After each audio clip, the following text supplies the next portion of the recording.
평안한 하루 보내고 계시죠? 오늘은 큐피트를 시작하면서 귀납법적인 성경 연구에 대해서 몇 가지 첨언하면 좋겠습니다. 우리가 큐티를 한다고 하지만 사실상 신앙적인 성장을 이루기 위해서는 단순한 큐티보다 귀납법적으로 성경을 연구하는 것을 습관화하는 게 상당히 중요합니다. 그렇다면 귀납법적인 성경 연구는 쉽게 말해 어떤 걸 의미할까요? 그에 대한 설명은 아주 단순하고 간단합니다.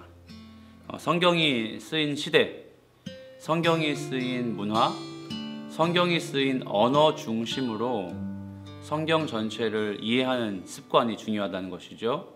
해당하는 본문에 제가 열거해드린 이런 상황들을 다 정리하는 것입니다.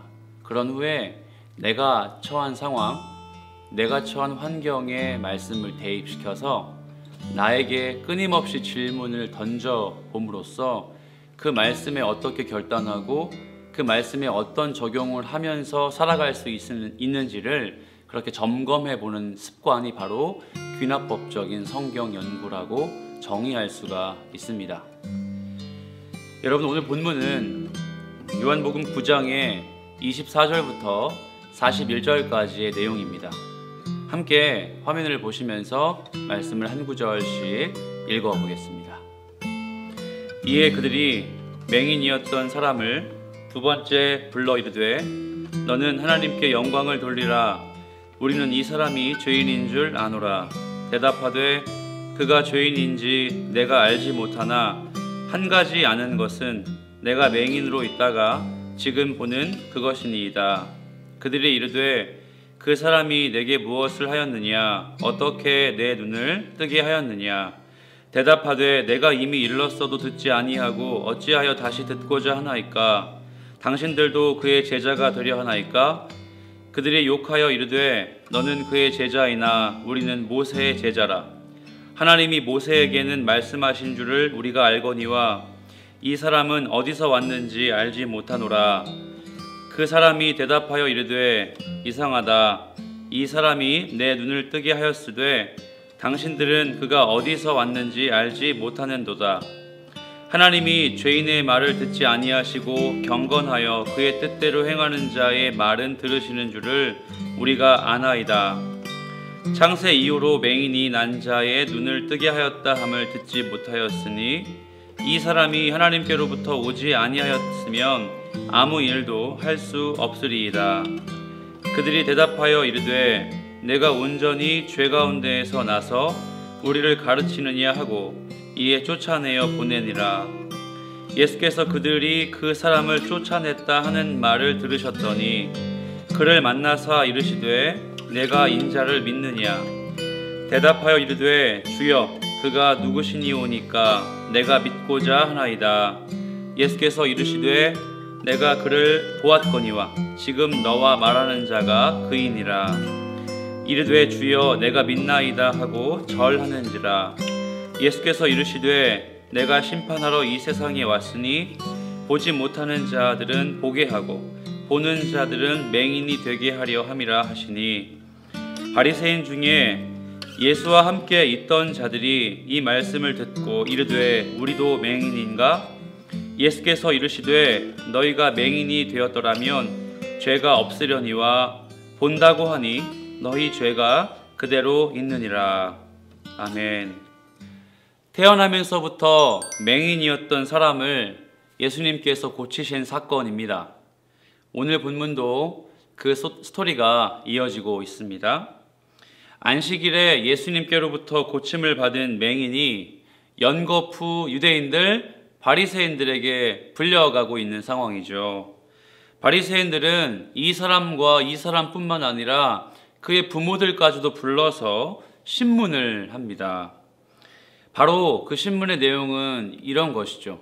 안식일에 치유의 기적을 펼치신 예수님이 정당한가? 예수님이 아무 죄가 없는가? 라는 것입니다. 그래서 이 사람에게 신문한 후에 바리새인들은 예수님을 정당하게 고발하고 싶었습니다. 그래서 어떻게든 이 고침을 받은 사람, 이 사람이 예수님이 직접 죄인임을 고백하도록 만드는 것이 바리새인들에게는 급선무였죠. 그런데 이 맹인이었던 사람은 계속해서 치근덕대는 바리새인들을 오히려 화를 내고 그런 행동들을 이해할 수가 없었습니다. 이렇게 질문하기까지 합니다. 저에게 이렇게나 반복해서 질문하는 것을 보면 당신들도 그 사람의 제자가 되고 싶습니까? 라고 말이죠. 이런 의도로 묻는 것 같이 이 맹인이었던 사람이 느낄 정도였으니 말입니다. 하지만 바리새인들은 우리가 모세의 권위를 인정해서 모세의 제자일지언정 그 사람의 제자이지는 않다, 이렇게 단번에 못을 박아버리죠. 그리고 다음 장면으로 바뀝니다. 예수님은 그 맹인이었던 사람에게 다시 찾아가셨죠. 그 사이에 어떤 일이 벌어집니까? 이 맹인이었던 사람이 쫓겨납니다. 쫓겨났다는 소식을 듣고 예수님은 이 맹인이었던 사람에게 찾아가 질문합니다. 그 질문의 내용이 바로 이것이죠. 내가 인자를 믿느냐? 그런데 놀랍게도 그는 자신이 믿고 있음을 고백합니다.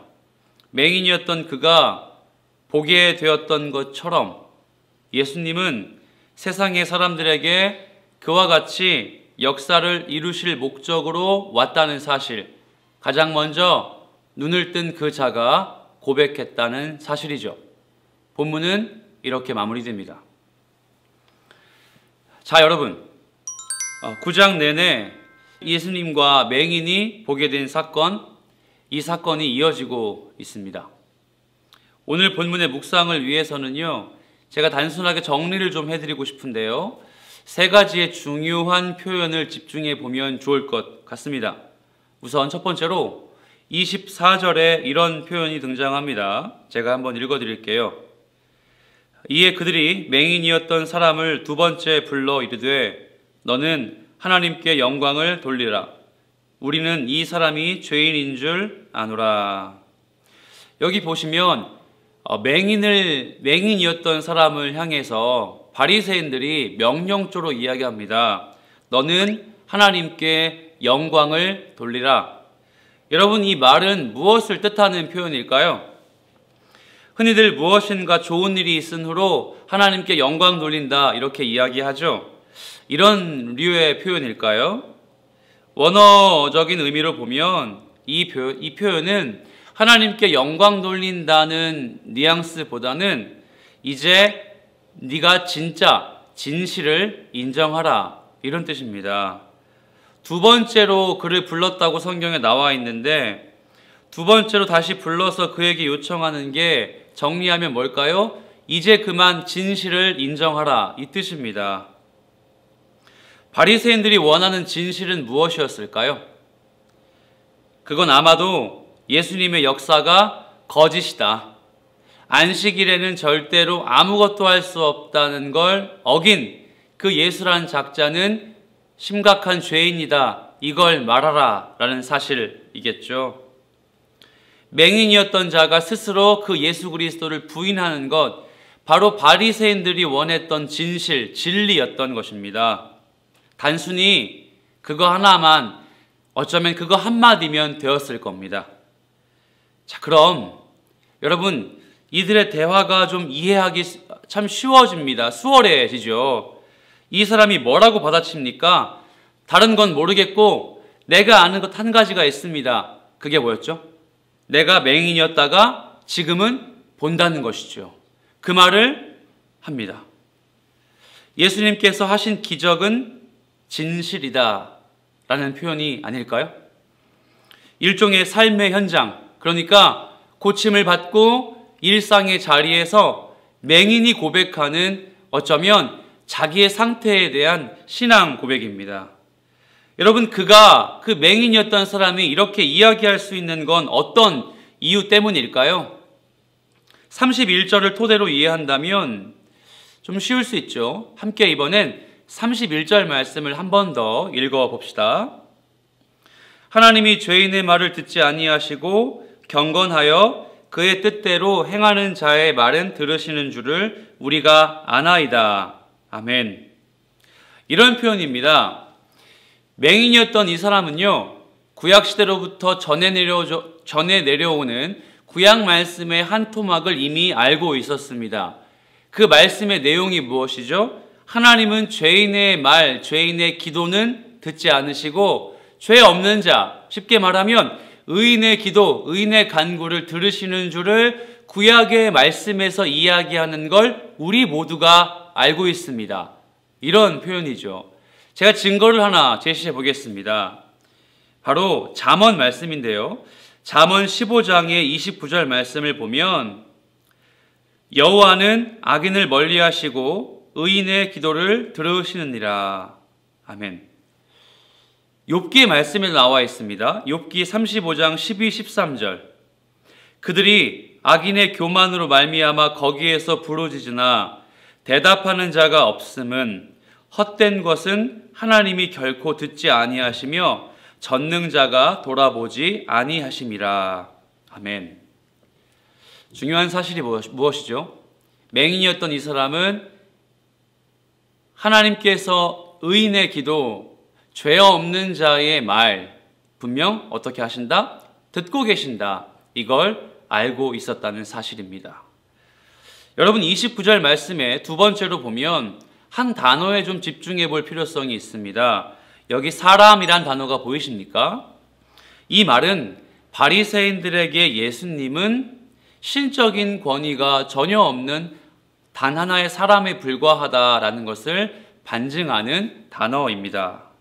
그러니까 바리새인들이 작정을 하고 덤비는 이 행동에 맹인이었던 이 사람은 정확하게 자기가 겪은 예수님을 변호하고 있다는 말밖에 되지 않죠. 정리해 보죠.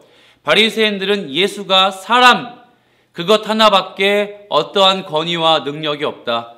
예수는 하나님이 보내신 것도 하나님 자신도 아니라는 그 전제에 맹인이었던 이 사람은 자기의 삶의 과정을 겪으며 그 예수님을 변호하고 있다는 사실입니다. 왜 제가 변호란 단어를 썼을까요? 그가 지금 변호할 수밖에 없었던 건요, 곧장 자기에게 불어닥칠 단 하나의 사건을 미리 어쩌면 직감하고 있었기 때문입니다. 그건 바로 이 단어입니다. 34절에 쫓아내어 보내니라. 여러분, 이게 어떻게 들리십니까?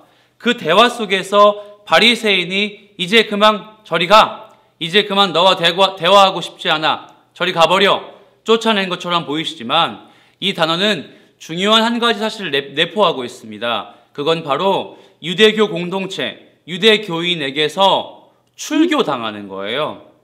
예수님을 주로 시인한 그가 유대인들 사이에서 출교당할 수밖에 없었다는 것이죠. 맹인이었던 사람이 출교당할 것을 알고도 자기 병을 고치신 예수님을 거부하지 않고 있었다는 사실, 지금까지 우리가 연구와 묵상을 통해 살펴볼 수가 있습니다.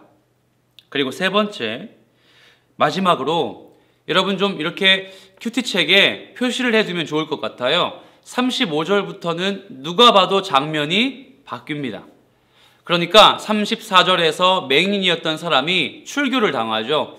쫓김을 당한 사실을 예수님께서 들으시고 그 맹인이었던 사람에게 예수님이 찾아가신 두 번째 장면이 시작되었습니다. 이 문맥을 좀 볼까요? 여기서 예수님이 찾아가셔서 맹인이었던 사람에게 질문하십니다. 네가 인자를 믿느냐? 여러분, 인자 어떤 단어죠? 우리가 성경을 읽으며 찬송을 부를 때에 이 인자라는 단어가 무수하게 등장을 합니다. 혹시 여러분 이렇게 많이 겪으면서 이 인자라는 단어를 정의해 보신 적 있으십니까? 인자라는 단어는요, 하나님의 아들이라는 단어입니다. 하지만 여러분이 하나님의 아들이란 의미조차도 인자를 완벽하게 설명해 내지는 못합니다. 이 인자라는 단어 속에는 하나님과 예수의 관계가 포함되어 있습니다. 단순히 아빠와 아들, 아버지와 아들의 관계 정도로만 이해할 수 있을까요? 그렇지 않습니다.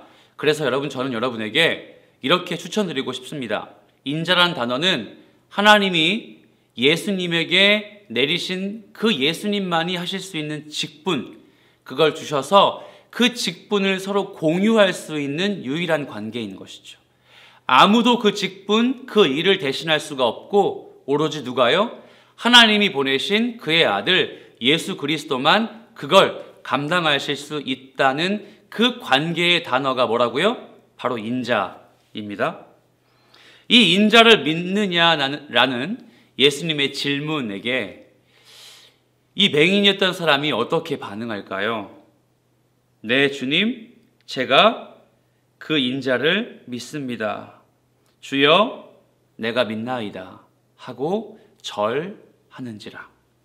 여기 절하다, 바로 헬라어 프로스키네오란 단어, 동사를 사용하고 있습니다.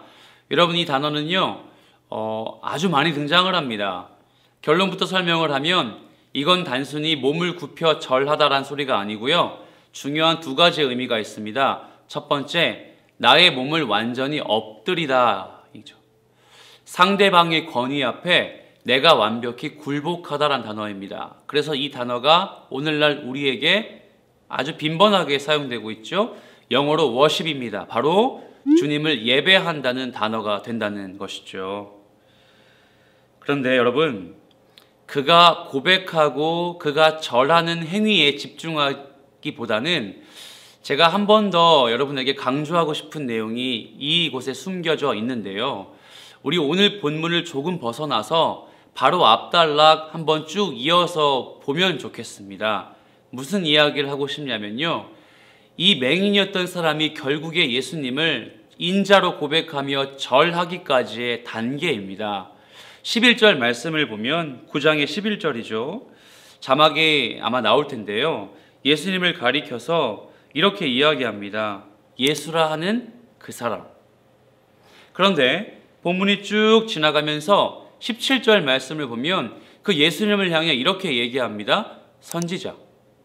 그리고 세 번째, 오늘 본문의 내용인데요, 32절 33절의 말씀을 보면 하나님께로부터 오신 자라고 그를 칭송합니다.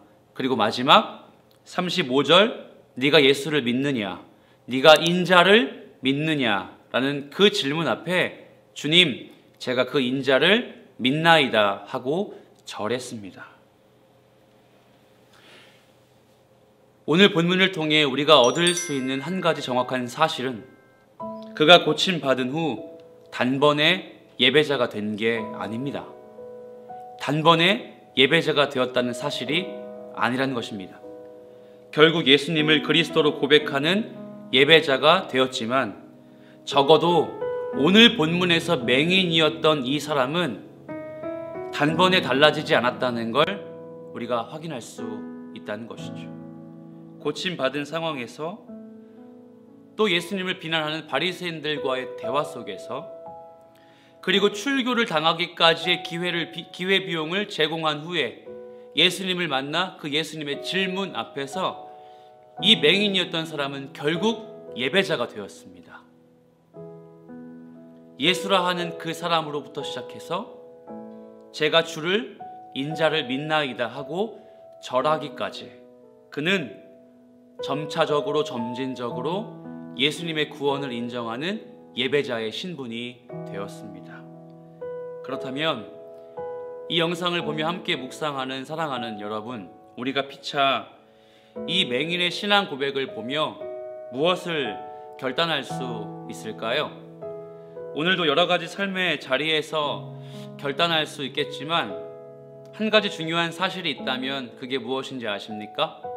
하나님은 우리에게 상황 변화에 민감하게 반응하고 달라지는 것보다, 환경의 나아짐을 경험하는 것보다 그 과정을 통해 참된 예배자로 서기를 기대한다는 사실입니다. 함께 말씀 묵상하는 여러분들도 저와 동일한 생각에 빠져 있을 겁니다. 우리가 하나님이 하시는 일은 내 상황의 변화, 내 환경의 개선이 아니라 그걸 초월하셔서 나에게 어떤 행동의 변화를 요구하시는지에 대해 집중해야 된다는 사실이에요. 결국 맹인이었던 사람은요, 예수님이 가장 원하셨던 그 목적, 참된 예배자, 구원의 감격을 고백하는 그리스도인이 되기를, 그것을 얻는 사람이 되었습니다. 결국 오롯하게 자기의 신앙을 고백하는 그리스도인이 되었단 말입니다. 여러분, 우리도요, 이 맹인이 고백했던 신앙과 같이 여전히 그리스도인 되어감, 여전히 예배자 되어감의 과정을 겪고 있지 않습니까?